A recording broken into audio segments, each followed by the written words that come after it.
ദൃഢശരീരത്തെ ദാരുകർമ്മൻ ഈറ പിളർക്കുന്ന ലാഘവത്തോടെ തന്റെ കൂർത്ത നഖങ്ങളാൽ രണ്ടായി പിളർക്കുകയും ചെയ്തു. ഹരേഷ്ണ മാതാജി.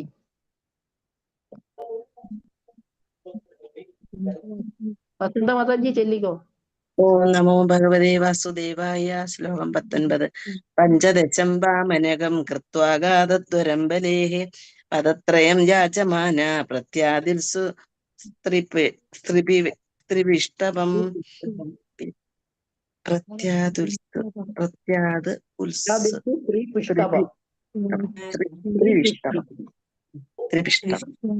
ഇതർത്ഥന ശൈലപ്രഭാതയ്ക്ക് 15 അവതാരത്തിൽ ഭഗവാൻ ഒരു കുള്ള ബ്രാഹ്മണ രൂപം സ്വീകരിക്കുകയും ബലി മഹാരാജാവിനാൽ സജ്ജീകരിക്കപ്പെട്ട യാഗവേദി സന്ദർശിക്കുകയും ചെയ്തു. ഹൃദയത്തിൽ ത്രിലോകങ്ങൾ അടങ്ങിയ സാമ്രാജ്യം പുനരാർജിക്കുക എന്ന ഇച്ഛയുണ്ടായിരുന്നുവെങ്കിലും അവിടുന്ന് 3 അടി നിലം മാത്രം ദാനമായി ആവശ്യപ്പെട്ടു. ഹരേ കൃഷ്ണ മാതാജി പ്രണാമം. ഹരേ കൃഷ്ണ മാതാജി പ്രണാമം. മാതാജി വായിച്ചോട്ടെ. ശ്ലോകം 20. നമോ ഭഗവതേ വാസുദേവായ. അവതാരേ ഷോഡശമേ പശ്യൻ ബ്രഹ്മദ്രുഹോ നൃപാൻ ത്രിസപ്തകൃത്ത കുപിതോ നിക്ഷത്രമകരോന്മഹിം. വിവർത്തനം. ശ്രീല പ്രഭുപാദ് ജയ്. ബ്രാഹ്മണരെ ധിക്കരിച്ച് ക്ഷത്രിയ വർഗത്തിൽ കുപിതനായ പരമദിവ്യോത്തമ പുരുഷനായ ഭഗവാൻ 16ാം അവതാരമായ ഭൃഗുപതിയായി വന്ന് ക്ഷത്രിയ വർഗത്തെ 21 പ്രാവശ്യം ഉന്മൂലനം ചെയ്തു. ഹരേ കൃഷ്ണ മാതാജി. ഹരേ കൃഷ്ണ മാതാജി പ്രണാമം മാതാജി. ഓം നമോ ഭഗവതേ വാസുദേവായ.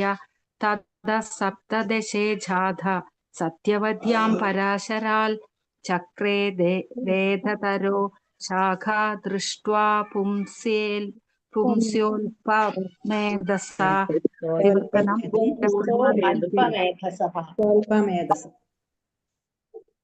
അനന്തരം പരാശരമുനിയിലൂടെ സത്യവതിയുടെ ഗർഭത്തിൽ 17ാമത്തെ ഭഗവത് അവതാരമായി വ്യാസദേവൻ അവതരിച്ചു.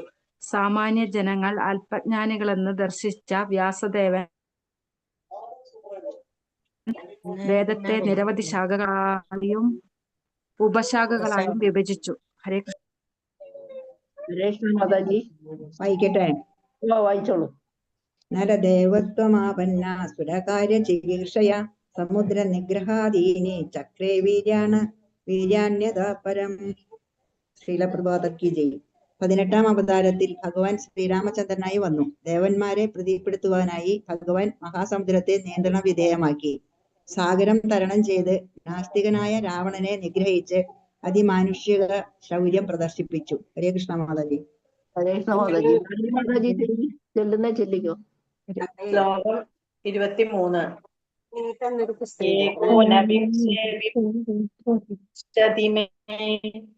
വൃഷ്ണിഷു പ്രാപ്യ ജന്മനി രാമകൃഷ്ണാവിധി ഭുവോ അഹരദ്ഭരം. ശ്രീലപ്രഭാതിക്ക് ജയ്. വിവർത്തനം. 19ാമത്തെയും 20ാമത്തെയും അവതാരത്തിൽ ഭഗവാൻ ബലരാമനായും ശ്രീകൃഷ്ണനായും വൃഷ്ണിവംശത്തിൽ യദുകുലത്തിൽ ജാതനായ പ്രപഞ്ചഭാരം ദൂരീകരിച്ചു. മാതാജി പ്രണാമം. ഓം നമോ ഭഗവതേ വാസുദേവായ. തഥാ കലൗ സംവൃത്തെ സമോഹായ സുരദ്വിഷഃ ബുദ്ധോ നാമാനഞ്ജന സുധാ കീകടാശു ഭവിഷ്യതി. വിവർത്തനം. പ്രഭുപാദർക്ക് ജയ്. അനന്തരം കലിയുഗാരംഭത്തിൽ ആസ്തികരിൽ അസൂയാലുക്കളായവരെ വ്യാമോഹിപ്പിക്കുക എന്ന ഉദ്ദേശത്തോടെ അജ്ഞാനപുത്രനായ ശ്രീബുദ്ധനായി ഗയാ പ്രവിശ്യയിൽ ഭഗവാൻ അവതരിക്കും. ഹരേ കൃഷ്ണ മാതാജി പ്രണാമം.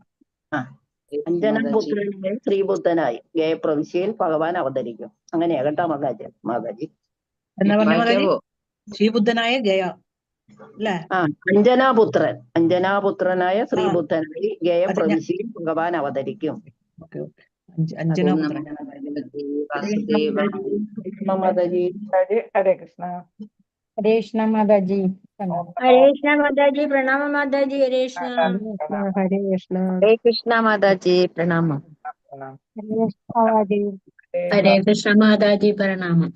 ഓം നമോ ഭഗവതേ വാസുദേവായ. ഓം നമോ ഭഗവതേ വാസുദേവായ.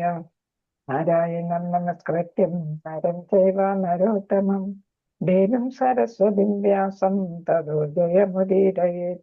നഷ്ടപ്രായേഷ ഭദ്രേഷു നിത്യം ഭാഗവത സേവയാ ഭഗവതി ഉത്തമ ശ്ലോകേ ഭക്തിർഭവതി നൈഷ്ഠികേ മുഖം കരോതി വാചാലം പന്തം ലംഘയതേ ഗിരിം യത്കൃപാതമഹം വന്ദേ ശ്രീഗുരും ദീനതാരിണം ശ്രീചൈതന്യമീശ്വരം പരമാനന്ദമാധവം ഓമജ്ഞാനതിമിരാന്തസ്യ ജ്ഞാനാഞ്ജനശലാഖയ ചക്ഷുരുന്മീലിതം യേന തസ്മൈ ശ്രീഗുരവേ നമഃ ചൈതന്യമനോഭീഷ്ടം സ്ഥാപിതം യേന ഭൂതലേ സ്വയം രൂപകഥാം മഹ്യം ദദാതി സ്വപദാന്തികം നമോ ഓം വിഷ്ണുപാദായ കൃഷ്ണപ്രേഷ്ഠായ ഭൂതലേ ശ്രീമതേ ജയപതാക സ്വാമിനിധി നാമിനെ നമാചാര്യപാദായ നിധായകൃപപ്രദായിനെ ഗൗരവധാമദായ നഗരഗ്രാമതാരിണെ നമോ ഓം വിഷ്ണുപാദായ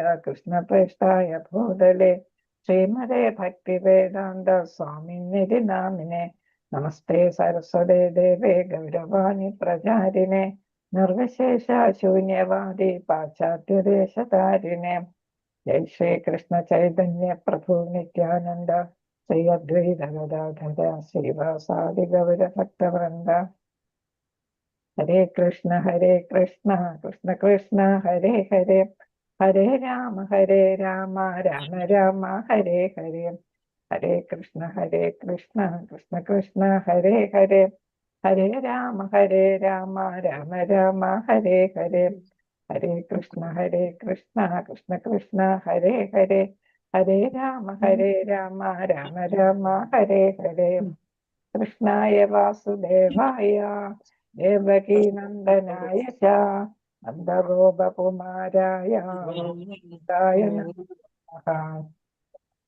മതേ ഗബന്ധോ മത്സംഗിൻ മദ്ഗുരു മന്മഹാധന മന്നിഷ്ഠാരക മദ്ഭാഗ്യ മദാനന്ദ നമോസ്തുതേ ഗ്രന്ഥര ശ്രീമദ് ഭാഗവതം की जय श्रील प्रभुपाद की जय गुरु महाराज की जय നിധായ് ഗൗര പ്രേമാനന്ദേ ഹരി ഹരി ബോൾ ഹരേ കൃഷ്ണ എല്ലാവർക്കും പ്രണാമ ശ്രീ ശ്രീ രാധാ ഗോവിന്ദ മന്ദിർ ഇസ്കോൺ മാംഗ്ലൂരിന്റെ ഷോർട്ട് ഭാഗവതം ക്ലാസ്സിലേക്ക് എല്ലാവർക്കും സ്വാഗതം.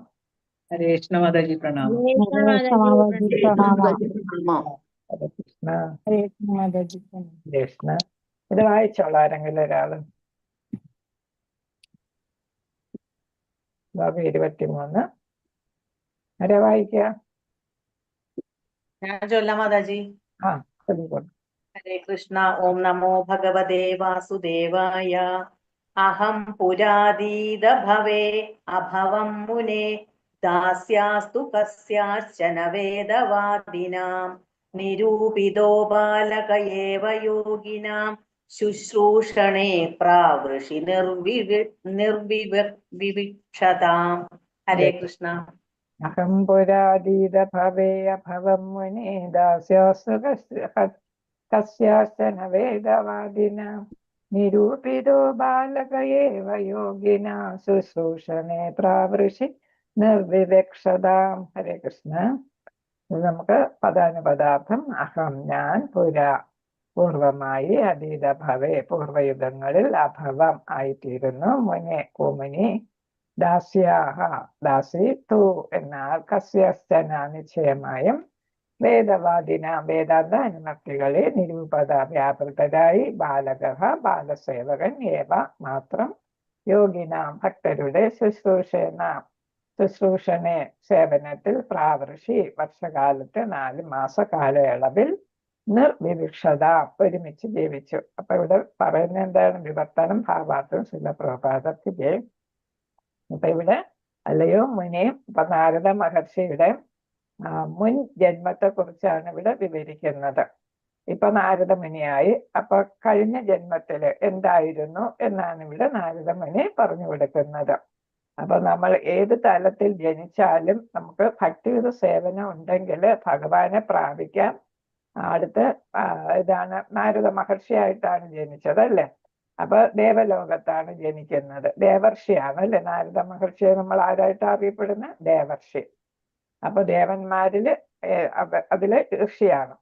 അപ്പൊ അങ്ങനെ ഒരു ജനനം നാരദ മുനിക്ക് എങ്ങനെ ഉണ്ടായി എന്നാണ് പറഞ്ഞു തരുന്നത്. നമുക്ക് വേണ്ടിയിട്ടാണ് ഇതെല്ലാം പറയുന്നത് അല്ലെ? അപ്പോ അല്ലാതെ വ്യാസദേവനിതൊക്കെ അറിയാമല്ലോ അല്ലെ. അപ്പൊ വ്യാസദേവനോട് നമുക്ക് വേണ്ടിയിട്ട് നാരദമുനിയുടെ മുൻ ജന്മത്തെ കുറിച്ച് എങ്ങനെയാണ് നാരദമുനിയായിട്ട് മാറിയത് എന്നാണ് ഇവിടെ പറഞ്ഞു കൊടുക്കുക. ഹരേ കൃഷ്ണ.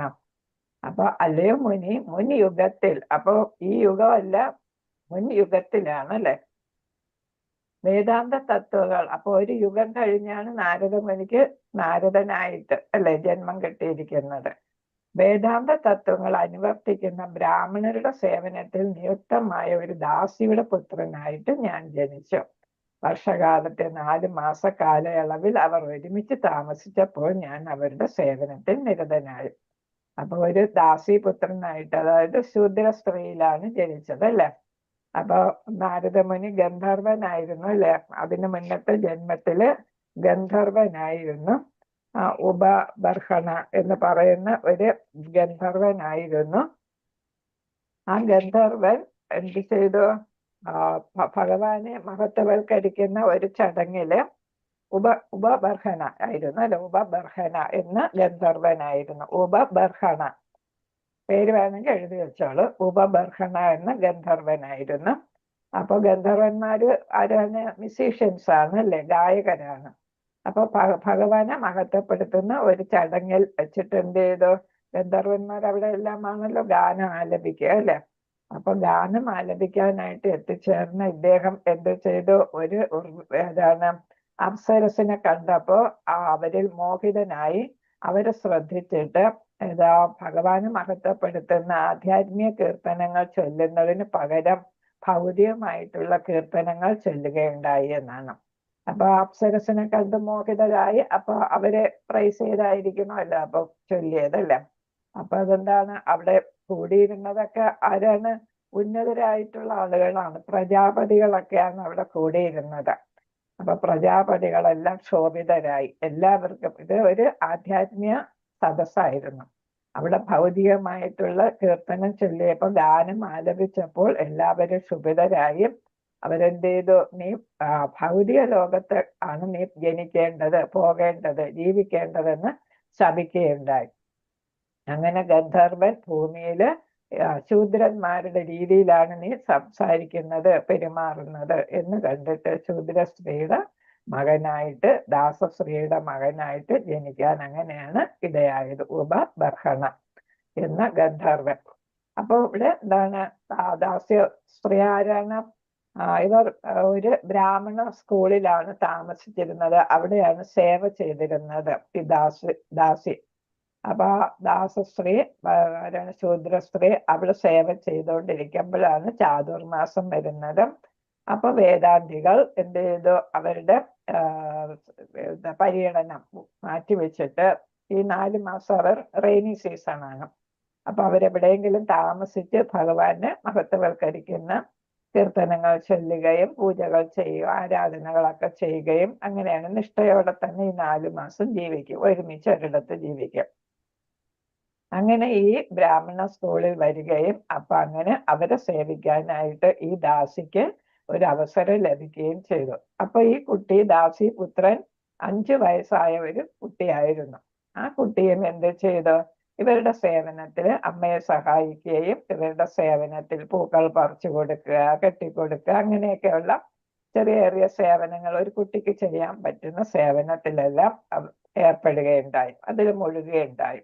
അപ്പൊ അവർക്ക് എന്ത് ചെയ്തു? ഈ കുട്ടിയെ വളരെ ഇഷ്ടമായി. അപ്പൊ പറയാതെ തന്നെ സേവനം ചെയ്യുന്നു. വെറും 5 വയസ്സായ കുട്ടിയാണല്ലോ. അപ്പൊ കുട്ടിക്ക് ഒരുപാട് ക്വാളിറ്റീസ് ഉണ്ടായിരുന്നു. കളികളിലൊന്നും വലിയ താല്പര്യമില്ല. 5 വയസ്സായ കുട്ടികൾ ചെയ്യുന്ന കളികളിലോ അതിലൊന്നും താല്പര്യമില്ല. ഭൗതികമായിട്ടുള്ള കാര്യങ്ങളിലൊന്നും വലിയ താല്പര്യമില്ല. ആവശ്യമില്ലാതെ സംസാരിക്കത്തില്ല. മിതഭാഷ, അല്പഭാഷണിയായിരുന്നു. അപ്പൊ അങ്ങനെ ക്വാളിറ്റീസ് എല്ലാം ഉണ്ട്. അപ്പൊ ഈ ക്വാളിറ്റീസ് കാണാതെ തന്നെ എന്ത് ചെയ്തു? അവർക്ക് ഇഷ്ടമായി, കുട്ടിയുടെ സേവനം ഇഷ്ടമാകുകയും അങ്ങനെ അവരെന്ത് ചെയ്തു? അവരുടെ കൂടെ അവർ ചർച്ച ചെയ്യുന്നതിലെല്ലാം പങ്കെടുക്കുക, അത് കേൾക്കാനായിട്ട്. 5 വയസ്സല്ലേ ഉള്ളൂ കുട്ടിക്ക്. അപ്പൊ ഭഗവാന്റെ മഹത്വങ്ങളെല്ലാം കേൾക്കാനും പ്രകീർത്തനങ്ങളിലും പൂജാതി കർമ്മങ്ങളിലെല്ലാം അത് കാണാനും അവിടെ നിന്ന് അതെല്ലാം ശ്രദ്ധിക്കാനും ഇവർ പറയുന്ന കീർത്തനങ്ങളൊക്കെ ശ്രവിക്കാനും കൃഷ്ണകഥ കേൾക്കാനും ഒക്കെ അങ്ങനെ കുട്ടിക്ക് അവസരം ഉണ്ടായി. അതേപോലെ തന്നെ അവർ ദിവ്യന്മാരാണ് അല്ലെ. അവർ കഴിച്ച ഭക്ഷണത്തിന്റെ ബാക്കി വരുമ്പോ കുട്ടി ചോദിക്കും ഇത് ഞാൻ എടുത്തോട്ടെ, കഴിച്ചോട്ടെ എന്ന്. ഒരു ദിവസം അങ്ങനെ കഴിച്ചോളണം. അപ്പൊ കഴിച്ചോളൂ എന്ന് പറഞ്ഞു. അങ്ങനെ എന്ത് ചെയ്തു, ആ കുട്ടി ഈ പിന്നെ ദിവ്യന്മാരുടെ ഉച്ഛിഷ്ടം ഭക്ഷിക്കാനും ഇടയായി. അങ്ങനെ കുട്ടിക്ക് അപ്പോഴേ ഉച്ഛിഷ്ടം ഭക്ഷിച്ചപ്പോൾ തന്നെ കുട്ടിക്ക് എന്താണ്, ഹൃദയ മാലിന്യങ്ങളെല്ലാം മാറി എന്നാണ്. അതായത് ഭൗതികമായിട്ടുള്ള കാര്യങ്ങളും മുമ്പുള്ള പാപം ചെയ്തല്ലേ ഇങ്ങോട്ട് വന്നത്, ആ പാപങ്ങളെല്ലാം മാറുകയുണ്ടായി. അപ്പൊ അവരുടെ പ്രത്യേക അനുഗ്രഹം ഈ കുട്ടിക്ക് കിട്ടുകയും ആ കുട്ടിയെ ഉപനയനം കൂടെ ചെയ്തിട്ടാണ് 4 മാസം കഴിഞ്ഞപ്പോൾ ഇവർ പോയത്. ഉപനയനം ചെയ്യുകയും ഭഗവാനെ കുറിച്ചുള്ള തത്വങ്ങൾ കുട്ടിക്ക് പറഞ്ഞു കൊടുക്കുകയും ചെയ്തു. അങ്ങനെ കുട്ടി ശരിയായിട്ട് ഒരു ആധ്യാത്മിക തലത്തില് ഈ മഹാരഥന്മാർ, ഈ ദിവ്യന്മാർ പോയപ്പോ, വേദാന്തികൾ പോയപ്പോ ഈ കുട്ടി ഒരു ഉന്നത തലത്തിലെത്തി. ഭക്തിയിൽ ഉന്നത തലത്തിലെത്താനായിട്ട് ഈ 5 വയസ്സായ കുട്ടിക്ക് സാധിച്ചു എന്നാണ്. അങ്ങനെ ഈ കഥ ആർക്ക് പറഞ്ഞു കൊടുക്കുന്നു? വ്യാസദേവന് പറഞ്ഞു കൊടുക്കുകയാണ് ചെയ്യുന്നത്. അപ്പൊ തന്റെ പൂർവ്വജന്മം എല്ലാവരും അറിയുന്നതിന് വേണ്ടിയിട്ട്, എന്ന് വെച്ചാൽ ഭക്തിയുത സേവനം ഒഴിഞ്ഞ് വേറെ ഒന്നും ഇല്ല എന്നാണ് ഇവിടെ സ്ഥാപിക്കുന്നത്. ഭക്തിയുത സേവനത്തിലൂടെ നമുക്ക് ഏത് തലത്തിൽ നമ്മൾ ജനിച്ചാലും നമുക്ക് എന്ത് ചെയ്യാൻ സാധിക്കും? ഭഗവാനെ പ്രീതിപ്പെടുത്താനും നമുക്ക് ഭഗവത് ധാമത്തിലെത്താനും സാധിക്കും. അടുത്ത ജന്മം ആരായിട്ട് ജനിച്ചു? ബ്രഹ്മാവിന്റെ മകനായിട്ടാണ് ജനിക്കുന്നത് അല്ലേ. അതേപോലെ തന്നെ എവിടെ വേണമെങ്കിലും, ഏത് ലോകത്ത് വേണമെങ്കിലും 28 നരകങ്ങളുണ്ട്. അതേപോലെ തന്നെ 14 ലോകങ്ങളുണ്ട് ഭൗതിക ലോകത്ത്. അതേപോലെ തന്നെ വൈകുണ്ഠമുണ്ട്. പിന്നെ എവിടെയുണ്ട്? വൃന്ദാവനമുണ്ട് അല്ലെ, ഗോലോക വൃന്ദാവനമുണ്ട്. എവിടെ വേണമെങ്കിലും ഇഷ്ടപ്രകാരം സഞ്ചരിക്കാനും എല്ലാമുള്ള അനുവാദവും നാരദ മഹർഷിക്ക് ലഭിക്കേണ്ട. അതെന്തുകൊണ്ട് മാത്രമാണ്? ഭക്തിയുത സേവനം കൊണ്ട് മാത്രം നേടിയ ഒരു നേട്ടമാണ്. അതാണ് മഹർഷി നമുക്ക് പറഞ്ഞു തരുന്നത്. ഭക്തിയുത സേവനം കൊണ്ട് നമുക്ക് ഭഗവാനെ പ്രീതിപ്പെടുത്താനും ഭഗവാന്റെ അനുഗ്രഹം ആദ്യം കിട്ടുന്ന ആരാണ്? ഗുരുക്കന്മാരുടെ അനുഗ്രഹമാണ് അല്ലെ. ഈ വേദാന്തികൾ അനുഗ്രഹിച്ചത് കൊണ്ടാണ് ഇതൊക്കെ സാധിച്ചത് അല്ലെ.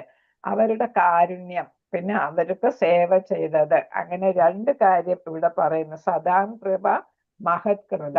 നമ്മള് 9 സ്റ്റേജസ് ഓഫ് ഭക്തി നമ്മൾ പഠിച്ചിട്ടുണ്ടല്ലേ. ശ്രദ്ധ, പിന്നെ സാധുസംഗം, പിന്നെ ഭജനക്രിയ,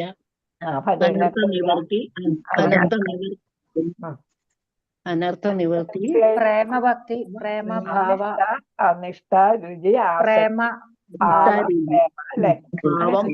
സ്റ്റേജസ് ആണുള്ളത് അല്ലെ നമുക്ക് ഭക്തിയില് 9 സ്റ്റേജസ്. അപ്പൊ ഈ ശ്രദ്ധയ്ക്ക് മുമ്പ് 2 ഘട്ടങ്ങളുണ്ട്. അതേതാന്ന് പറയുന്നത് സദാം കൃപ എന്ന് വെച്ചാല് ഭക്തന്മാരുടെ കാരുണ്യം, അതാണ് കൃപ. സദാം കൃപ, സദാം എന്ന് വെച്ചാൽ ഭക്തന്മാർ, ഡിവോട്ടീസ്, അവരുടെ കൃപ. രണ്ടാമത്തത് മഹത് സേവ. അപ്പൊ ഈ ഡിവോട്ടീസിന് അല്ലെ, ഉന്നത തലത്തിലുള്ള ഭക്തരെ സേവിക്കാനുള്ള ഒരു അനുഗ്രഹം അല്ലെ. അത് രണ്ടും നാരദ മഹർഷിക്ക് ലഭിക്കുകയുണ്ടായി. അത് കഴിയുമ്പോഴാണ് വിശ്വാസം വരുന്നത്. ശ്രദ്ധ എന്ന് വെച്ചാൽ വിശ്വാസം. പിന്നെ ഓരോരോ ഘട്ടങ്ങൾ വരുന്നു. പക്ഷെ ഇതിലെ 14 ഘട്ടങ്ങളെ കുറിച്ച് പറയുന്നുണ്ട്. അത് ശ്രീല വിശ്വനാഥ ചക്രവർത്തിയാണ് പറയുന്നത്. 14 ഘട്ടങ്ങള്. ഈ 2 സദാംകൃപ, മഹത് സേവ, പിന്നെ നമ്മൾ പഠിച്ച 9 എണ്ണം. പിന്നെ അതിൽ ഒന്നും കൂടെ ചേരുന്നത് ഭക്തി. പിന്നെ 2 എണ്ണം എന്ന് പറയുന്നത് ദർശനം, ഹരേർ മധുര അനുഭവം.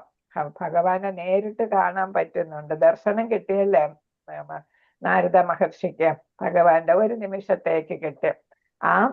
മാധുര്യം നുകരാനായിട്ടും സാധിച്ചു മഹർഷിക്ക് എന്നാണ്. കുട്ടിയായിരുന്ന 5 വയസ്സായ കുട്ടിയായിരുന്നപ്പോ തന്നെ.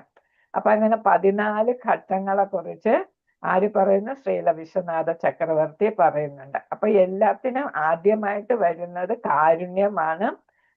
ഡിവോട്ടീസിന്റെ അല്ലെ, ദിവ്യന്മാരായിട്ടുള്ള ഭക്തന്മാരുടെ കാരുണ്യവും പിന്നെ അവരെ സേവിക്കുന്നതാണ് ഭഗവാനെ സേവിക്കുന്നതിനേക്കാൾ ഏറ്റവും ഭഗവാൻ ഇഷ്ടം അല്ലെ. ഭക്തന്മാരെ സേവിക്കുന്നതാണ് ഭഗവാന് കൂടുതൽ ഇഷ്ടം അവരിലൂടെ. അതുകൊണ്ടാണ് നമ്മൾ ഗുരുവിനെ സ്വീകരിക്കുന്ന, ദീക്ഷ എടുക്കുന്ന ഏതാണ്? ഭഗവാന്റെ ഒരു വലിയ ഭക്തനാണ് നമ്മുടെ ഗുരുവായിട്ട് വരുന്നത് അല്ലെ, ദീക്ഷാഗുരു. അതുകൊണ്ട് എല്ലാവരുടെ ദീക്ഷ എടുക്കണമെന്ന് പറയുന്ന ആ ഗുരുവിനെ പ്രീതിപ്പെടുത്തുമ്പോൾ, അതായത് നമ്മൾ ഭക്തിയുത സേവനം ചെയ്യുന്നു, പിന്നെ ഭഗവാന്റെ കാര്യങ്ങളെല്ലാം ഗുരുവിലൂടെ നമ്മൾ ചെയ്യുകയാണ് ചെയ്യുന്നത്. ഗുരുവിന്റെ അനുഗ്രഹത്തോടെ കാരുണ്യത്തോടെയാണ് നമ്മൾ ഇതൊക്കെ ചെയ്യുന്നത്. അതാണ് ഭഗവാന് കൂടുതൽ ഇഷ്ടം എന്നാണ് പറയുന്നത്. അപ്പൊ ഭഗവാനെ നേരിട്ട് നമ്മൾ പ്രീതിപ്പെടുത്തുന്നതിനേക്കാൾ ഗുരുവിലൂടെ നമ്മൾ ഭഗവാനെ സമീപിക്കുമ്പോൾ അതാണ് കൂടുതൽ നമുക്ക് ഗുണകരമായിട്ട് വരിക. അപ്പൊ എല്ലാ ബ്ലെസ്സിങ്സും അനുഗ്രഹങ്ങളും ആർക്ക് കിട്ടി? ഈ 5 വയസ്സായ ദാസിപുത്രന് കിട്ടി. അങ്ങനെയാണ് അടുത്ത യുഗത്തില് എന്തായിട്ട് മാറി? ബ്രഹ്മാവിന്റെ പുത്രനായി ജനിക്കുകയുണ്ടായി. നാരദ മഹർഷിയായിട്ട്, ദേവർഷിയായിട്ട് ജനിക്കുക. ദാസിപുത്രൻ ആരായി മാറി? ദേവർഷിയായിട്ട് മാറി, അല്ലെ? സാധാരണ പുത്രനായിട്ടല്ല, ബ്രഹ്മാവിന്റെ പുത്രനായിട്ട് തന്നെ ജനിക്കുകയുണ്ടായി. അതാണ് ഇതിൽ പറയുന്നത്. അപ്പൊ 4 വർഷക്കാലത്തെ 4 കാലയളവിൽ ഒരുമിച്ച് താമസിച്ചു. അവരുടെ സേവനത്തിൽ നിരതരായി. കാര്യങ്ങളാണ് ഇതിൽ പറയുന്നത്. അപ്പൊ നമുക്ക് ഓടിച്ചു വായിച്ചു പോകാം. വേണ്ട കാര്യം പറയാം. ഭഗവത് ഭക്തിയുടെ സേവനത്താൽ അത്യന്തം അധികതരമാകുന്ന വിസ്മയത്തെ ശ്രീ നാരദ മുനി ഈ ഗ്രന്ഥത്തിൽ സംക്ഷേപമായി വിശദീകരിച്ചു. ഗ്രന്ഥം എന്നല്ല, ഈ ശ്ലോകങ്ങൾ, അല്ലെ? അതില് എങ്ങനെയാണ് ഭക്തിയുടെ സേവനം ഒരാളിന് മുക്തിക്ക് കാരണമാക്കുന്നത്. വളരെ താഴ്ന്ന കുലത്തിലാണ് അദ്ദേഹം ജന്മം കൊണ്ടത്. യഥോചിതമായ ശിക്ഷണവും ലഭിക്കുകയുണ്ടായില്ല. എങ്കിൽ തന്നെയും തന്റെ സമ്പൂർണ്ണ ശക്തിയും ഭഗവത് സേവനത്തെ നിയുക്തമാക്കുകയാൽ അദ്ദേഹം അനശ്വരമായ അവസ്ഥയിൽ ആയിത്തീർന്നു. അപ്പൊ അനശ്വരാവസ്ഥ എത്തിച്ചേരാനായിട്ട് അദ്ദേഹത്തിന്റെ കഴിവിനനുസരിച്ചുള്ള സേവനം ഇടയാക്കി. ഭക്തിയുടെ സേവനത്തിന്റെ ശക്തിമത്തായ ഫലമാണിത്. അതാണ് നമ്മൾ അണ്ടർലൈൻ ചെയ്യേണ്ടത്. ഭക്തിയുടെ സേവനത്തിന്റെ ശക്തിമത്തായ ഫലം ഏതാണ്? ഭഗവാന്റെ കൃപ കിട്ടി. ഗുരുവിന്റെ വേദാന്തികൾ ഗുരുക്കന്മാരുടെ കൃപയും പിന്നീട് ഭഗവാന്റെ. ജീവാത്മാക്കൾ ഭഗവാന്റെ പ്രാന്തീയ ശക്തികളാണ്. എന്ന് വെച്ചാൽ ബോർഡർ ലൈൻ, തടസ്സ ശക്തി എന്നാണ്. പ്രാന്തീയ ശക്തി എന്ന് പറഞ്ഞാലും തടസ്സ ശക്തി. ആകയാൽ ഭഗവാന്റെ അതീന്ദ്രിയ പ്രേമയുടെ സേവനത്തിൽ നിയുക്തമാകുകയാണ് അവരുടെ ഉദ്ദേശം. അപ്പൊ നമ്മുടെ ഉദ്ദേശം എന്താണ്? ഭഗവാന്റെ അംശമാണ്, തടസ്സ ശക്തിയാണ്. അപ്പൊ അതുകൊണ്ട് ഭഗവാനെ സേവിക്കുകയാണ് എപ്പോഴും നമ്മൾ ഭഗവാന്റെ സേവകരാണ്, സെർവൻസ് ആണ്. അപ്രകാരം നിയുക്തമാക്കാത്ത ഒരാളുടെ അവസ്ഥയെ മായ എന്ന് വിശേഷിപ്പിക്കുന്നു. നമ്മൾ അങ്ങനെ ചെയ്തില്ലെങ്കിൽ അത് മായയാകാം. ആകയാൽ ഒരാളുടെ പൂർണ്ണ ശക്തിയെയും ഇന്ദ്രിയ ആസ്വാദത്തിനും പകരം ഭഗവത് സേവനത്തിൽ പരിവർത്തനം ക്ഷമമാക്കിയാൽ ഉടൻ മായയുടെ വ്യാമോഹം തൽക്ഷണം നശിപ്പിക്കപ്പെടുന്നു. എപ്പോഴാണ് നമ്മൾ ഭക്തിയുടെ സേവനം ചെയ്യുന്നത്? അപ്പോൾ മായയുടെ സ്വാധീനം നഷ്ടപ്പെടും എന്നാണ് ഇവിടെ പറയുന്നത്. അതുകൊണ്ട് നമ്മുടെ എല്ലാ ശക്തികളും എന്ന് വെച്ചാൽ നമ്മുടെ എല്ലാ സെൻസസും ഭഗവാന്റെ സേവനത്തിനും ഉപയോഗിക്കുക. അപ്പൊ മായ അപ്രത്യക്ഷമാകാം. ഭഗവത് സേവനം ആരംഭിക്കുന്നത് യഥാർത്ഥ ഭഗവത് സേവകരുടെ സേവനത്തിലൂടെയാണെന്ന് ശ്രീ നാരദ മുനിയുടെ പൂർവജന്മ ദൃഷ്ടാന്തത്തിൽ നിന്നും വ്യക്തമാക്കുന്നു. അപ്പൊ ഭഗവാനെ നേരിട്ടല്ല ചെയ്യേണ്ടത്, പകരം എന്താണ്? ശരിയായിട്ടുള്ള ഭഗവത് സേവകരുടെ സേവനത്തിലൂടെയാണ് നമ്മളത് ചെയ്യേണ്ടത് എന്നാണ് ഇവിടെ നാരദ മഹർഷിയുടെ മുൻ ജീവിതം കാണിക്കുന്നത്. ഭഗവത് ഭക്തരുടെ സേവനമാണ് ഭഗവത് സേവനത്തെക്കാൾ മഹത്തരമെന്ന് ഭഗവത്ഗീതയിൽ ഭഗവാൻ തന്നെ പറഞ്ഞിട്ടുണ്ട്, അല്ലെ? ഇതാണ് ദാസാനു അല്ലെ? 7 ദാസന്മാരുടെ ദാസനാകുന്നതാണ് എനിക്ക് ഏറ്റവും കൂടുതൽ ഇഷ്ടം. എന്ന് വെച്ചാൽ ഭഗവാന്റെ ദാസൻ എന്ന് വെച്ചാൽ ഭക്തനാണ്, അല്ലെ? അപ്പൊ 7 പടി താഴോട്ട് വരണം എന്നാണ്. അങ്ങനെ ആകണം എന്നാണ് ഭഗവാൻ തന്നെ ഉദ്ദേശിക്കുന്നത്. അപ്പൊ ഭക്തസേവനം ഭഗവത് സേവനത്തെക്കാൾ മൂല്യമുള്ളതാകുന്നു. അപ്പൊ ഭഗവാന് ഭക്തന്മാരുടെ സേവനമാണ് ഭഗവാനെ നേരിട്ട് സേവിക്കുന്നതിനേക്കാൾ മൂല്യമുള്ളത്. ആകയാൽ ഒരാൾ ഭഗവത് സേവനത്തിൽ സദാ വ്യാപൃതനായ ഉത്തമ വിശ്വാസയോഗ്യനായ യഥാർത്ഥ ഭഗവത് സേവകനെ തിരഞ്ഞെടുക്കണം. അപ്പൊ നമ്മൾ ആരെയാണ് തിരഞ്ഞെടുക്കേണ്ടത്? ഉത്തമ ഭഗവത് സേവകനെ തിരഞ്ഞെടുത്ത് അദ്ദേഹത്തിന് സേവനം ചെയ്യണം. ഭഗവാനെ നേരിട്ട് സേവിക്കുന്നതിന് പകരം ഭക്തനെ സേവിക്കണം. അത്തരം ഒരു സേവകനെ ആത്മീയ ആചാര്യനായി സ്വീകരിച്ച് അദ്ദേഹത്തിന്റെ സേവനത്തിൽ നിരതനാകുകയും വേണം. അപ്പൊ ഭഗവാന്റെ ഒരു ഭക്തനെ, ഏറ്റവും യോജിച്ച ഭക്തനെ സ്വീകരിച്ചെന്താണ് ആരാക്കണം? നമ്മുടെ ആത്മീയ ഗുരുവായിട്ട് മാറ്റി അദ്ദേഹത്തിന് നമ്മൾ സേവിക്കണം. നിരതനാകുക എന്ന് വെച്ചാൽ അതിലെപ്പോഴും അതിൽ തന്നെ മുഴുകുക. ഭൗതിക ഇന്ദ്രിയ തത്വങ്ങൾക്ക് അതീതനായ ഭഗവാന് മനസ്സ് ചിത്രീകരിക്കാനുള്ള മാധ്യമം അത്തരമൊരു ആത്മീയ ആചാര്യനാണ്. അപ്പൊ ഭഗവാനെ നമ്മുടെ ഹൃദയത്തെ പ്രതിഷ്ഠിക്കാൻ ആരാണ് നമുക്ക് വഴികാട്ടിയായിട്ട് നിൽക്കുന്നത്? ഇത്തരമൊരു ആത്മീയ ആചാര്യനാണ്. ആത്മീയ ആചാര്യന് സമർപ്പിച്ച സേവനത്തിന്റെ അനുപാതം അനുസരിച്ച് ഭഗവാൻ ഭക്തന് സ്വയം വെളിപ്പെടുന്നു എന്നാണ്. അപ്പൊ എങ്ങനെയാണ് നമ്മൾ സാധാരണ ആത്മീയ ഗുരുവിനെ സേവിക്കുന്നത്? അതനുസരിച്ച് നമുക്ക് ഭഗവാന്റെ ആശീർവാദം നമുക്ക് കിട്ടുക. ഭഗവത് സേവനത്തിൽ മാനവരാശിയെ ഉപയോഗപ്പെടുത്തുന്നത് പുരോഗമനപരമായ പരിത്രാണ മാർഗമാകുന്നു. അപ്പൊ എന്തിനാ ഭഗവത് സേവനത്തിൽ നമ്മൾ നമ്മുടെ ശക്തിയെ, മാനവ ശക്തിയെ എന്ന് വെച്ചാൽ മനുഷ്യന്റെ ശക്തിയെ അല്ലെ, എല്ലാ കഴിവുകളും ഉപയോഗിക്കുമ്പോഴാണ് ശരിയായിട്ടുള്ള നമുക്ക് മോചന മാർഗം, പരിത്രാണായ സാധൂന നമ്മൾ പഠിച്ചില്ലേ, ആ പരിത്രാണ മാർഗം ആകുന്നത്, നമുക്ക് മോചനത്തിനുള്ള മാർഗമാകുന്നു. യഥാർത്ഥ ആത്മീയാചാര്യന്റെ മാർഗനിർദ്ദേശത്തിൽ സേവനം ആധാരധേയ ഭാവത്തോടെ, ആരാധന എന്നുള്ള ഭാവത്തോടെ ഭഗവാന് സമർപ്പിച്ചയുടൻ സമ്പൂർണ്ണ വിശ്വപ്രപഞ്ച സൃഷ്ടിയും തൽക്ഷണം ഭഗവാനിൽ നിന്നും അഭിന്നമായി തീരുന്നു. ഇപ്പൊ നമുക്കപ്പൊ എന്ത് തോന്നത്തില്ല? വിശ്വപ്രപഞ്ച സൃഷ്ടി എന്ന് വെച്ചാൽ ഭൗതികമായിട്ടുള്ള ചിന്തകളൊക്കെ മാറാനായിട്ട് ആര് സഹായിക്കും? ആത്മീയ ആചാര്യൻ നമ്മളെ സഹായിക്കും. അപ്പൊ നമുക്ക് ഭൗതികതയിലുള്ള താല്പര്യം കുറയും, അതിലോടുള്ള ആസക്തി നമുക്ക് കുറയാൻ ആത്മീയ ആചാര്യൻ വഴികാട്ടിയായിട്ട് മാറും എന്നാണ്. സർവ്വതിനെയും ഭഗവാന്റെ ഗുണവർണ്ണനത്തിന് ഉപയോഗപ്പെടുത്തുന്ന വിദ്യ നിപുണനായ ആത്മീയാചാര്യന് അറിവുള്ളതാണ്. അപ്പൊ എന്ത് കണ്ടാലും ഈ പ്രപഞ്ചത്തിലുള്ള എല്ലാം ഭഗവാന്റെ സൃഷ്ടിയാണ്, ഭഗവാൻ തന്നെയാണ് എന്നെല്ലാം നമുക്ക് മനസ്സിലാക്കി തരാൻ ആർക്ക് സാധിക്കും? ആത്മീയാചാര്യന് സാധിക്കും. വഴികാട്ടിയായിട്ടല്ലേ നിൽക്കും. അപ്പൊ നമ്മൾ എല്ലാ ശക്തിയും ഭൗതികമായിട്ടുള്ള എല്ലാ കാര്യങ്ങളും എങ്ങനെ ഭഗവാന് പ്രീതിപ്പെടുത്തുന്ന തരത്തിൽ ഉപയോഗിക്കാം എന്ന് നമുക്ക് പറഞ്ഞു തരാനായിട്ട് നമുക്ക് ശ്രീല പ്രഭുപാദർ തന്നെ പറഞ്ഞു അല്ലെ. ഇപ്പൊ ഇന്നലെ പറഞ്ഞു ഞാൻ, വാഹനങ്ങളെല്ലാം ഉപയോഗിക്കുന്നതും എല്ലാം അല്ലെ, നമുക്ക് കമ്പ്യൂട്ടറും മൊബൈലും ഒക്കെ ഭഗവാന് വേണ്ടിയിട്ട്, ഭഗവാന്റെ കാര്യങ്ങൾ കേൾക്കാനും ഒക്കെ ആയിട്ട് നമ്മളിപ്പോ ഉപയോഗിക്കുകയാണ് ചെയ്യുന്നത്. നമ്മൾ ഓരോന്ന് ചെയ്യാനായിട്ട് എല്ലാം അതാണ് ഉപയോഗിക്കുന്നത് അല്ലെ. ഇപ്പൊ അസൈൻമെന്റ്സ് ഒക്കെ നമ്മളിപ്പോ അതല്ലേ ചെയ്തത്. അപ്പൊ എല്ലാത്തിനും അങ്ങനെ ഭൗതികമായിട്ടുള്ള കാര്യങ്ങൾ ഉപയോഗിക്കാൻ ആത്മീയ ഗുരു പറഞ്ഞു തരാം. ആകയാൽ അദ്ദേഹത്തിന്റെ മാർഗനിർദ്ദേശത്തിൽ ഭഗവത് സേവകന്റെ ദിവ്യ കൃപയാൽ, അതാണ് ഇവിടെ ഞാൻ എന്താ പറഞ്ഞ സദാകൃപ അല്ലെ, സേവന ഏതാ പറഞ്ഞ മഹത് സേവ. അപ്പൊ ഡിവോട്ടിയ ഭക്തനെ സേവിക്കുന്നതിനാണ് മഹത് സേവ. അപ്പൊ അനുഗ്രഹിക്കുന്നതാണ് സദാകൃപ അല്ലെ, ഭക്തന്റെ കൃപ. അപ്പൊ അങ്ങനെ നമുക്ക് ആ ദിവ്യ കൃപയാൽ, സദാകൃപയാൽ സമ്പൂർണ്ണ വിശ്വവും ആത്മീയധാമമായിട്ട് മാറുന്നു. അപ്പൊ ഈ ഭൗതിക ലോകം നമ്മൾ എന്തായിട്ട് കാണുന്നു? ആത്മീയ ലോകമായിട്ട്. കാരണം എന്താ? ഭൗതിക ലോകത്തുള്ള എല്ലാ വസ്തുക്കളും നമ്മൾ എന്തിനുപയോഗിക്കുന്നു? ഭഗവാന്റെ സേവയ്ക്കായിട്ട് ഉപയോഗിക്കാൻ ആത്മീയാചാര്യൻ നമുക്ക് എങ്ങനെ ഉപയോഗിക്കണമെന്ന് പറഞ്ഞു തരും. അപ്പൊ അതനുസരിച്ച് ഉപയോഗിക്കുമ്പോൾ ഭൗതികമായിട്ടുള്ള കാര്യങ്ങളല്ല നമ്മൾ കാണുന്നത്, പിന്നെ ഏതാണ്? ആത്മീയമായിട്ടുള്ള കാര്യങ്ങളാണ് നമ്മൾ കാണുന്നത്. ഹരേ കൃഷ്ണ.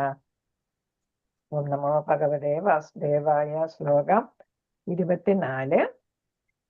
ഹേ മയ്യപ്പേദഖില ചാപലേ അഭർക്കേദാന്ധേ അധൃത ക്രീഡനകേ അനുവർത്തിനി ചക്രുകൃപാം യദ്യപി തുല്യദർശന ശുശ്രൂഷമാണേ മുനയോ അല്പഭാഷിണീം തേ മയ്യ അപേദ അഖില ചാപലെ അഭർക്കകെ എന്നാണ്. തേ മയ്യ അപേദ അഖില ചാപലെ അഭർക്കെ എന്നാണ്. ദാന്തേ ക്രീഡനകെ അനുവർത്തിനി. എല്ലായിടത്തും ചേർത്ത് വായിക്കണം. മയ്യ അഭേദാണ് ഇവിടെ.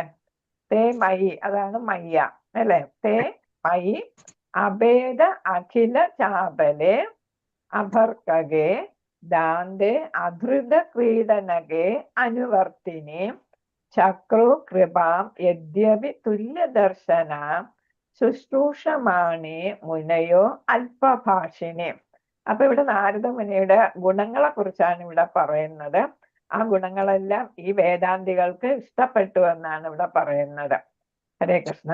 പത്തേ അവർ മയി അങ്ങേക്ക് അഭേദ വിധേയനാകാതെ അഖില എല്ലാവിധ ചാപല് വാസനകൾ അർഭകെ ബാലന് ദാന്തേ ഇന്ദ്രിയങ്ങളെ നിയന്ത്രിച്ച് അധൃത ക്രീഡനകെ വിനോദങ്ങളിൽ പരിചിതമല്ലാത്ത അനുവർത്തിനെ അനുസരണയുള്ള ചക്രുഹു ദാനം ചെയ്തു കൃപ അഹൈതുക കൃപ യദ്യപി എന്ന് വരികിലും തുല്യദർശന സമദർശിതത്വാൽ ശുശ്രൂഷമാനെ അവിശ്വസ്തർക്ക് മുനയ വേദാന്തത്തിന്റെ മുനി അനുവർത്തികൾ മുനി എന്ന് വെച്ചാൽ അനുവർത്തികൾ അല്പഭാഷിണി ആവശ്യത്തിലധികം സംസാരിക്കാത്ത. അപ്പൊ ഇവിടെ നാരദ മുനിക്ക് ഈ നല്ല ക്വാളിറ്റീസ് കുറെ ഉണ്ടെന്നുള്ളതാണ് ഇവിടെ പറയുന്നത്. അപ്പൊ നാരദ മുനിയുടെ ക്വാളിറ്റീസ് ഒന്നും എന്താണ്? കളിയിലൊന്നും ഭൗതികമായിട്ടുള്ള കളികളിലൊന്നും താല്പര്യമില്ല. പിന്നെ വേറെ എന്താണ്? അദ്ദേഹത്തിന്റെ അല്പഭാഷിണിയാണ് സംസാരിക്കത്തില്ല, ആവശ്യത്തിലധികം സംസാരിക്കത്തില്ല. പിന്നെ വളരെയധികം ഒബീഡിയന്റ് ആയിരുന്നു, അനുസരണയാണ് മുനിമാര് എന്തെങ്കിലും പറഞ്ഞാൽ അത് വളരെ വിനയപൂർവ്വം എല്ലാം ചെയ്യും. പലതും അറിഞ്ഞു തന്നെ ചെയ്യും. 5 കുട്ടിയായ അല്ലേ ഉള്ള, എന്നാലും അറിഞ്ഞു ചെയ്യും. നല്ല ഒരു മെച്യൂരിറ്റി ഉള്ള ഒരാളിനെ പോലെ കുട്ടി പ്രവർത്തിച്ചു എന്നാണ്. അപ്പം എന്തുണ്ട്?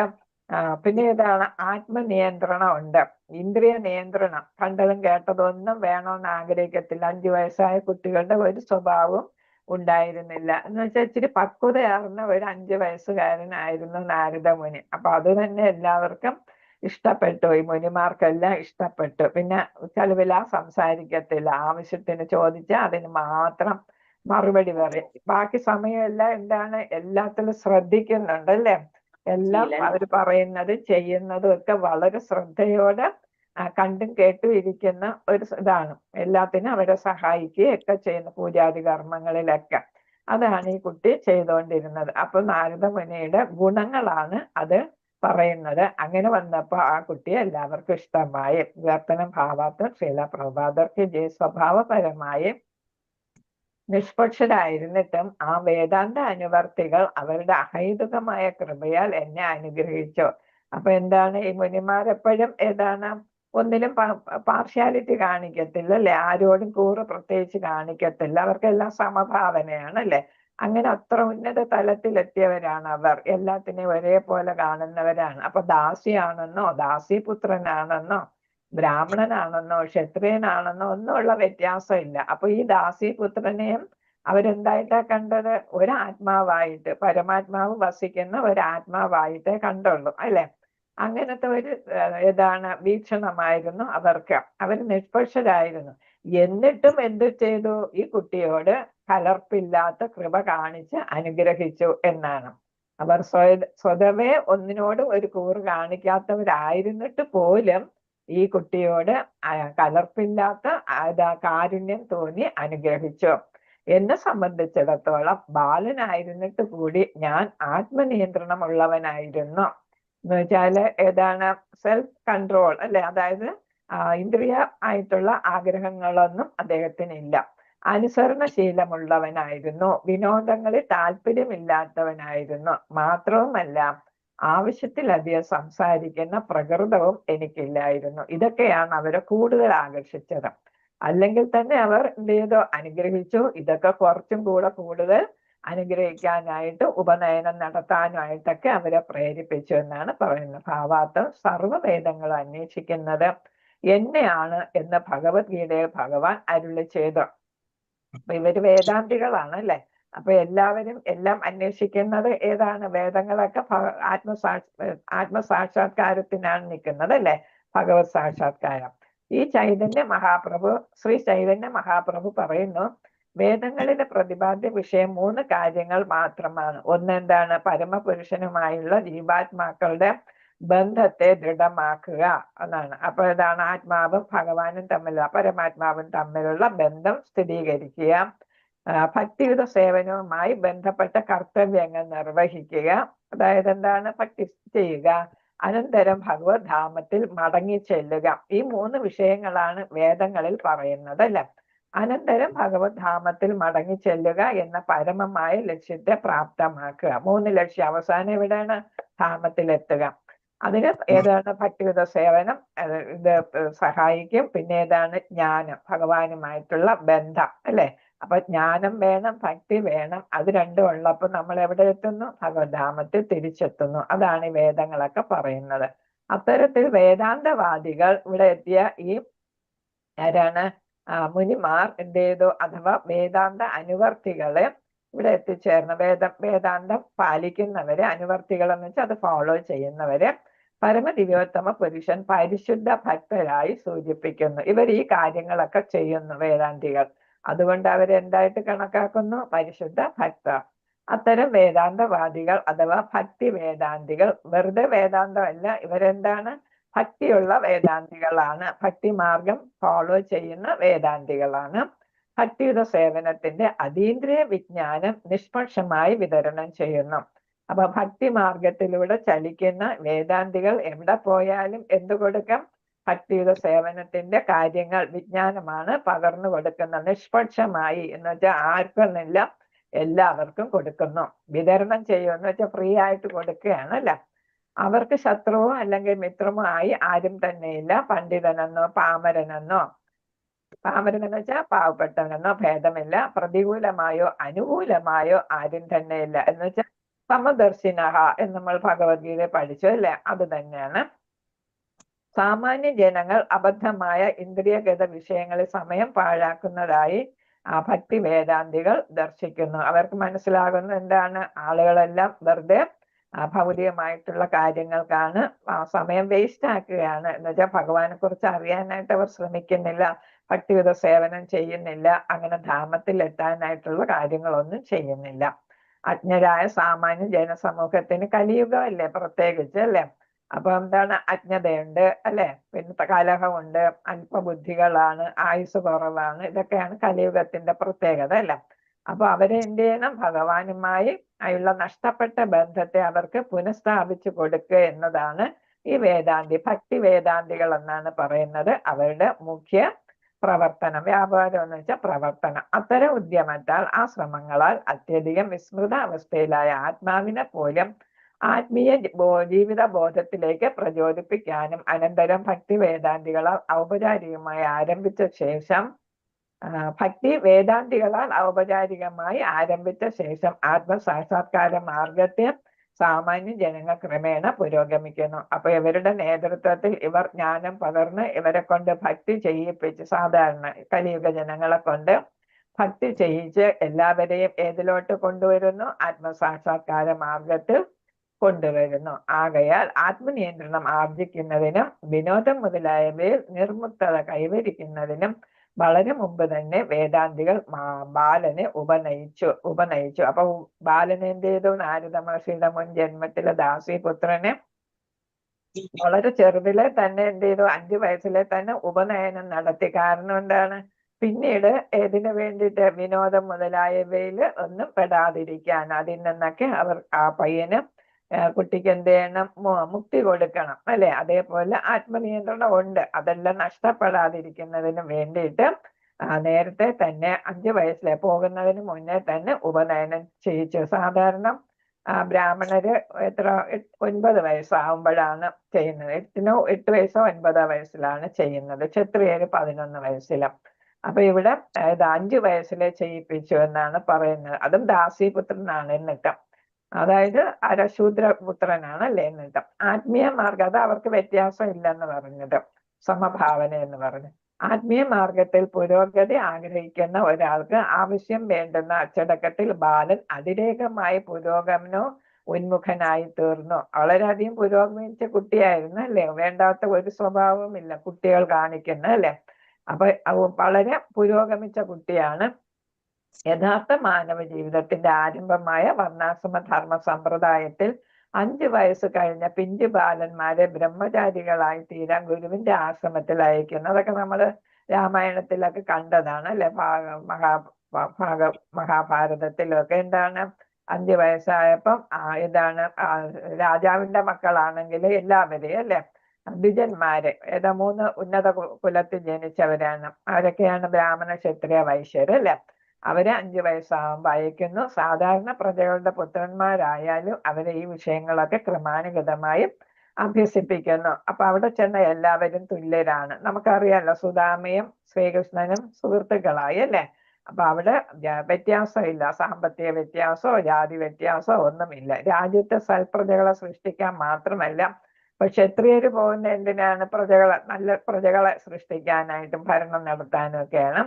അതേപോലെ തന്നെ ആത്മസാക്ഷാത്കാരത്തിനായി ഓരോ ബാലന്റെയും ഭാവി ജീവിതത്തെ രൂപപ്പെടുത്തിയെടുക്കാനും പരിശീലനം നിർബന്ധിതമാകുന്നു. അപ്പൊ 5 വയസ്സിലെ തുടങ്ങിയാലാണ് ഗുരുകുല വിദ്യാഭ്യാസം കൊണ്ട് കുട്ടികൾ എന്താണ് സെൻസസിനെ എല്ലാം ഇന്ദ്രിയങ്ങളെയൊക്കെ നിയന്ത്രിക്കാനും ഭരണകർത്താക്കളാകേണ്ടവർ അതിനുള്ളതും ബ്രാഹ്മണരാണെങ്കിൽ അതിന് വേണ്ട ആത്മസാക്ഷാത്കാരത്തിനുള്ള കാര്യങ്ങളും മറ്റുള്ളവർക്ക് പകർന്നു കൊടുക്കാനും ഒക്കെ എല്ലാ തരത്തിലും അവര് പൂർണ്ണമായിട്ട് എന്താണ് യോജിച്ചവരാക്കി അവരെ മാറ്റുന്നു. ഉത്തരവാദിത്വ ബോധമില്ലാത്ത ഇന്ദ്രിയ ആസ്വാദന ജീവിതം വർണ്ണാശ്രമ ധർമ്മ സമ്പ്രദായം അനുവർത്തിക്കുന്ന ബാലന്മാർക്ക് അജ്ഞാതമാകുന്നു. അപ്പൊ അവരെന്താണ് ഗുരുകുലത്തിൽ എന്താണ് പഠിക്കുന്നത്? വർണ്ണാശ്രമ രീതിയിലാണ് അവർ ജീവിക്കുന്നത്. അപ്പൊ അതിൽ നിന്നും അവർക്ക് വ്യത്യാസം വരുന്നില്ല. ഓരോ വർണ്ണത്തിലുള്ളവരും ഓരോ ആശ്രമത്തിലുള്ളവരും എന്ത് ചെയ്യണമെന്ന് അറിഞ്ഞാണ് ഈ കുട്ടികൾ 5 വയസ്സ് മുതല് വളരുന്നത്, ജീവിക്കുന്നത്. അതുകൊണ്ട് അവർക്ക് എന്ത് വേണ്ട? നമ്മളിപ്പോ ചെയ്യുന്ന പോലത്തെ അത് ആർട്ടിഫിഷ്യൽ ആയിട്ടുള്ള കുടുംബാസൂത്രണ രീതിയൊന്നും വേണ്ട. അവരെന്ത് ചെയ്യുന്നു? സ്വയം തന്നെ കുടുംബാസൂത്രണത്തിന്റെ രീതിയിലാണ് അവർ ജീവിക്കുന്നത്. കാരണം എന്താ? ആത്മനിയന്ത്രണം ഉള്ളവരാണ് അവർ. അങ്ങനെ ഇല്ലാതെ വൈരാഗ്യമുള്ളവനായി തീരാതെ, വൈരാഗ്യം എന്ന് വെച്ചാൽ ഭൗതികതയോടുള്ള വൈരാഗ്യം, പൂർണ്ണ വിനയം ഉള്ളവനായി തീരാതെ നമുക്ക് എപ്പോഴും ഒരു ഹ്യൂമിലിറ്റി വേണമെന്ന്. എത്ര വലിയവനാണെങ്കിലും എന്ത് വേണം? നമുക്ക് വിനയം ഉണ്ടായിരിക്കണം. അതാണ് നമുക്ക് ഉണ്ടാകേണ്ട അത്യാവശ്യ ഘടകം എന്ന് പറയുന്നത്. ഇപ്പൊ 26 ഗുണങ്ങൾ നമ്മൾ പഠിച്ചതിൽ ഏറ്റവും പ്രധാനമുള്ളതെന്ന് വിനയം.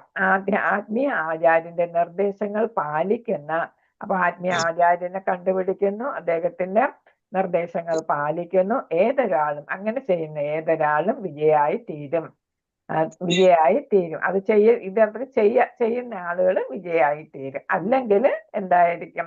ജനന മരണത്തില് വീണ്ടും ഉഴലേണ്ടി വരും. മാത്രവുമല്ല, അപ്രകാരം പ്രവർത്തിക്കാത്ത പക്ഷം ആർക്കും ഭഗവത്ധാമത്തിൽ തിരിച്ചു പോകാനും സാധ്യമല്ല. അപ്പൊ ഇതൊക്കെ ചെയ്താലേ നമുക്ക് നമ്മളെ കുടുംബത്തില് തിരിച്ചു പോകാനായിട്ട് സാധിക്കും. ഇതാണ് നാരദ മഹർഷി ആർക്ക് ഉപദേശിച്ചു കൊടുക്കുന്നത്? നമ്മുടെ വ്യാസദേവന് പറഞ്ഞു കൊടുക്കുന്നത്. തന്റെ ജീവിതം പറഞ്ഞു കൊടുക്കുകയാണ്. ഉദാഹരണം വ്യാസദേവന് വേണ്ടിയല്ല, നമുക്ക് വേണ്ടിയിട്ട് പറഞ്ഞു തരുന്നു. ഈ ശ്ലോകം കൂടെ ചൊല്ലിയിട്ട് പോവാം. ഉച്ഛിഷ്ട 25ാമത്തെ ശ്ലോകം. ഉച്ഛിഷ്ടലേപാൻ അനുമോദിതോ ദ്വിജൈ സകൃത് സ്മ കുഞ്ചേ തത് അഭാസ്ത കിൽബിഷം ഏവം പ്രവൃത്യസ്യ വിശുദ്ധ ചേതസ തത് ധർമ്മ ഏവാത്മരുചി പ്രജായതേ. ഇതങ്ങനെയാണ് വായിക്കേണ്ട. ഉച്ഛിഷ്ടലേപാൻ അനുമോദിതോ ദ്വിജയം സകൃത്മ പുഞ്ചേ തത് അഭാസ്ത കിൽമിഷം ഏവം പ്രവൃത്യസ്യ വിശുദ്ധ ചേതസ തത് ധർമ്മ ഏവാത്മരുചി പ്രജായതേ. ഹരേ കൃഷ്ണ. വായിച്ചു പഠിക്കുക. ഹരേ കൃഷ്ണ.